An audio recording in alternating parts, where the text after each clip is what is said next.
Wherever you sit, stand, whatever you touch, there is memory and transaction happening all the time. It must be a conscious process. If it's a compulsive process, then you will pay the price for it. It is not that this is sin, that is sin. The question is, what is your priority in your life?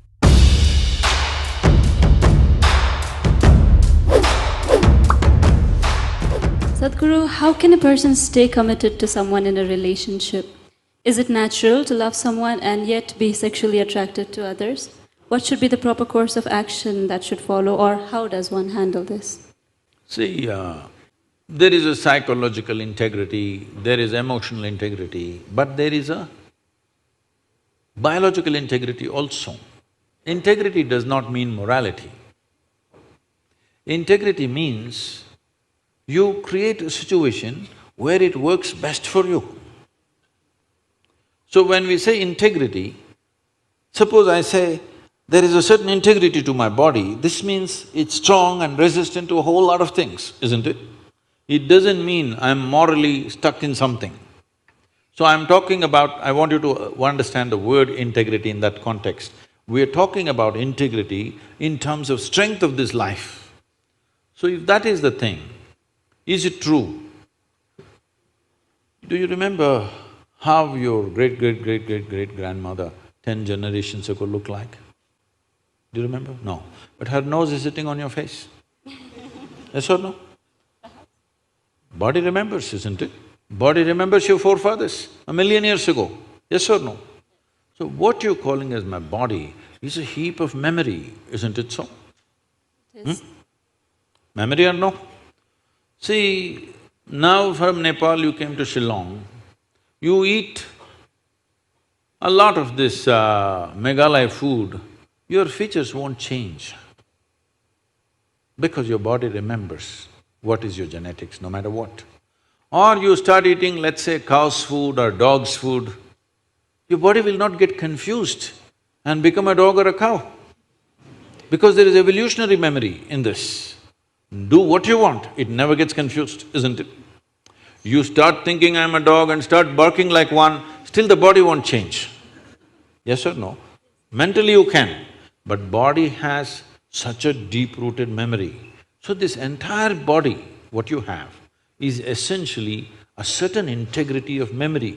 If that loses that memory integrity, then you will see it will become vulnerable to so many things.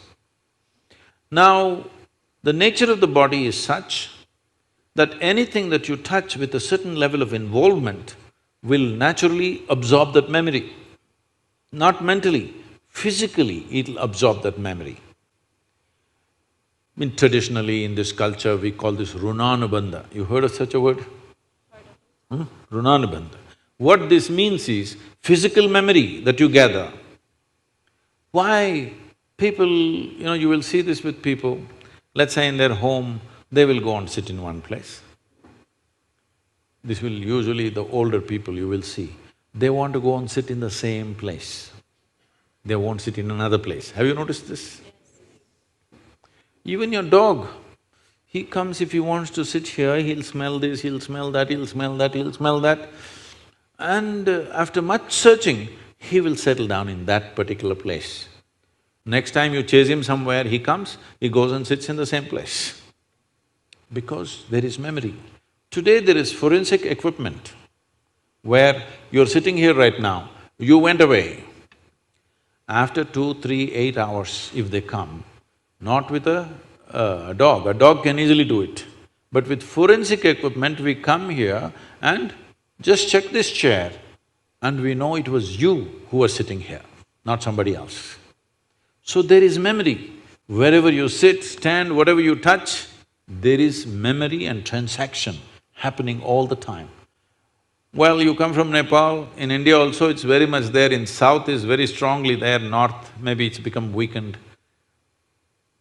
People never give salt to another person. Do you know this? Here also? If somebody gives you salt, you say, please keep it there. Because there are certain materials which transmit memory much better than others. Salt, sesame seeds, lemons, like this if you give traditional people, they'll say, keep it there, I will take it. because they don't want to develop Runanubandha with you. Now, in India, if you see older generation of people, if you try to shake their hands, they'll do like this, because they don't want to get Runanubandha with you.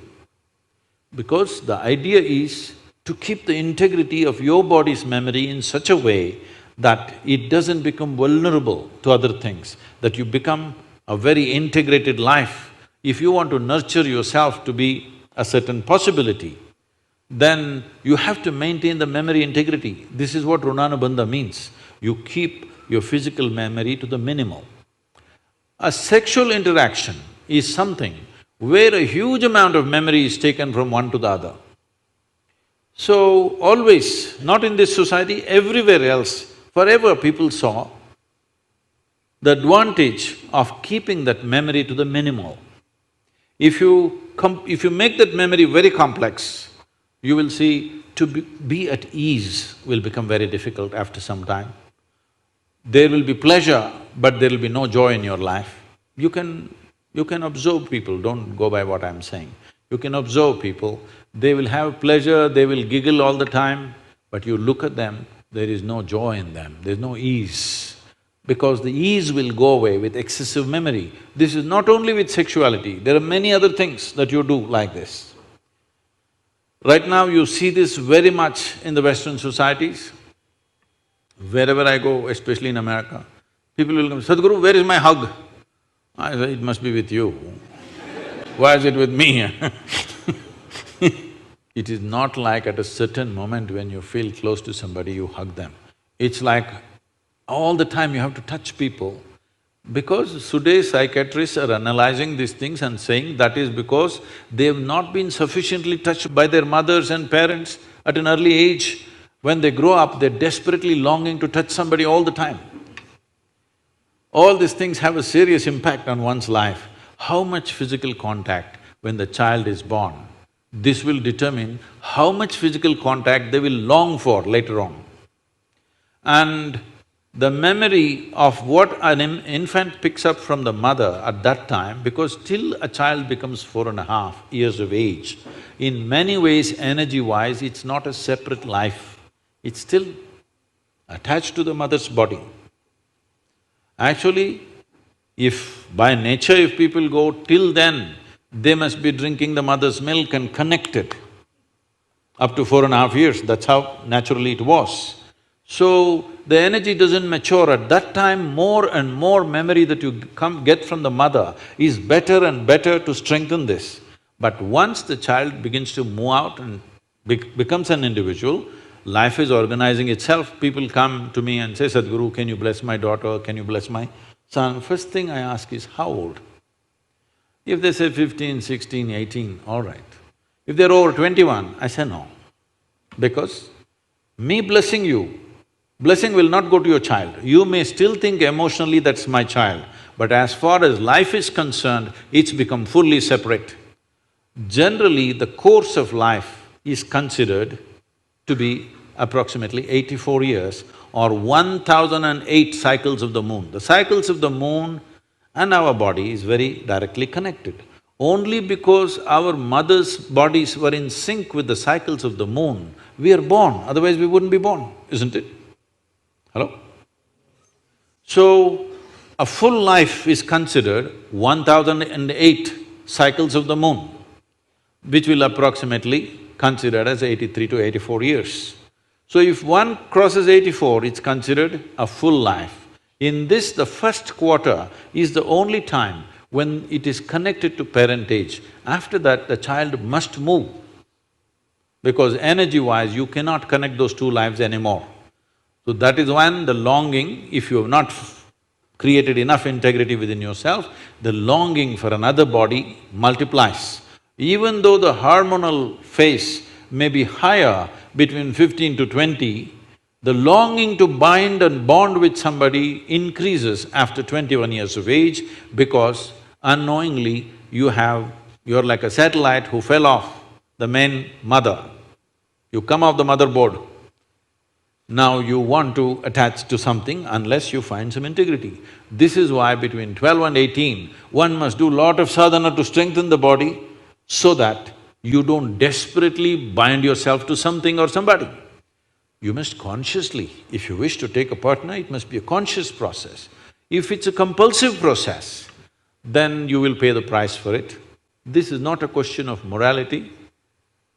It is not that this is sin, that is sin. The question is, what is your priority in your life? If your priority is to make this life rise to a higher possibility, then you must be conscious. If you want to somehow live and go, it's okay.